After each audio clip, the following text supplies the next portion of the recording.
Bonjour et bienvenue dans cette capsule dans laquelle on va parler de la place de l'étrier dans la montée en puissance de la chevalerie et de la charge en lance couchée.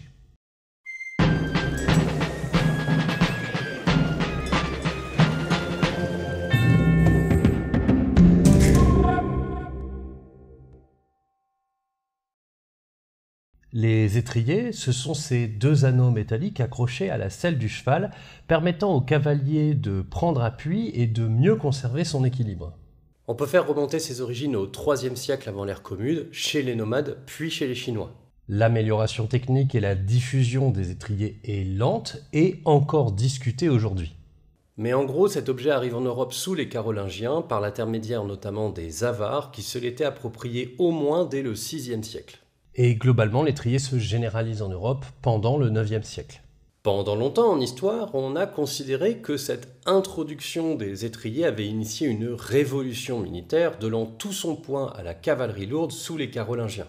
Mais cette hypothèse de la révolution de l'étrier est aujourd'hui remise en cause, ou à tout le moins nuancée sur certains points, et ce pour plusieurs raisons. Déjà, on a connu des cavaleries lourdes à la lance sans étrier. On en a déjà rencontré sur la chaîne à travers les Macédoniens, et la liste est longue. Les étriers n'ont pas, de ce point de vue, rendu tout à coup possible des charges à la lance ou de la cavalerie lourde. C'est clair que ça améliore l'équilibre et tout, mais ça semble plus jouer pour l'escrime et la manœuvre, pas pour le choc. Pour ça, l'invention et la généralisation des selles profondes qui enveloppent le corps et répartissent mieux le choc semblent bien plus importantes. Ensuite, dans le cadre de la diffusion de ces étriers, on observe en Europe des rejets sans que la cavalerie ne soit absente. Par exemple en Angleterre, où les étriers ne seront adoptés qu'après la conquête des Normands au XIe siècle. Ainsi, la montée en puissance de la cavalerie lourde carolingienne semble plus reliée à celle de l'aristocratie qui s'arme mieux pour se différencier socialement. À cela s'ajoute une conjonction de plusieurs innovations. Étriers, oui, mais aussi selles profondes, meilleurs élevages de chevaux, mieux sélectionnés, organisation de campagne pendant la saison herbeuse pour plus facilement nourrir les montures, ainsi que le développement de nouvelles manières d'employer la lance. Ce qui nous amène à la question de la charge à lance couchée et de son apparition, qui reste très discutée. Commençons par décrire cette dernière. La technique de la lance couchée, c'est celle que vous avez en tête pour les joutes. Une longue lance pointée vers l'avant et tenue sous l'aisselle. Avec une bonne prise, cela permet de concentrer l'énergie cinétique du cheval et du cavalier sur la pointe de la lance, le tout pour un choc d'une grande puissance. Et son exécution n'a absolument rien d'une évidence. Si on peut trouver des exemples de cavalerie de choc à plusieurs époques et lieux dans le monde, les techniques à la lance se rapportaient plutôt à une certaine escrime. Coup oblique ascendant, descendant ou bien coup direct horizontal, ces frappes ont la force que leur donne le bras du cavalier. On repère bien des charges chez les Carolingiens, même dans des jeux, mais ces assauts restaient limités à la force des corps en mouvement, pour ensuite donner lieu à des corps à corps et à de l'escrime à la lance. Le tout pouvant parfois être accompagné de jets de javelot qui profitent de la vitesse du cheval. La lance couchée, elle, semble être véritablement adoptée pendant le XIIe siècle. Mais la tapisserie de Bayeux nous montre des exemples de lances couchées un peu primitives au siècle précédent. Cette tapisserie nous donne d'ailleurs tout à voir. Javelot, coup oblique ascendant, coup oblique descendant, coup direct horizontal, et enfin lance couchée.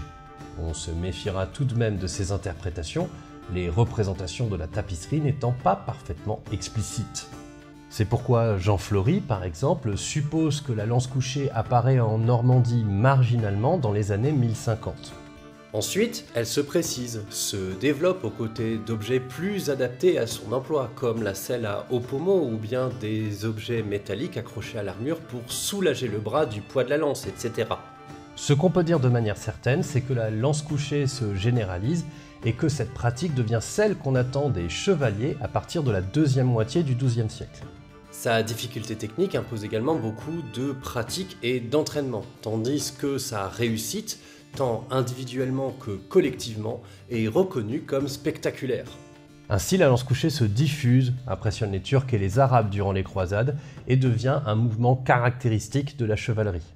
Les tournois de leur côté, avec les joutes notamment, en font un spectacle tout en donnant une occasion aux chevaliers de s'exercer.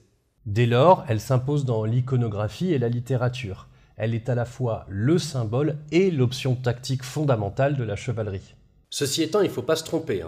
Effrayante, écrasante, elle est tout de même particulièrement difficile à exécuter, tant et si bien que dans les joutes plus tardives, on relève un taux de réussite d'environ 10%.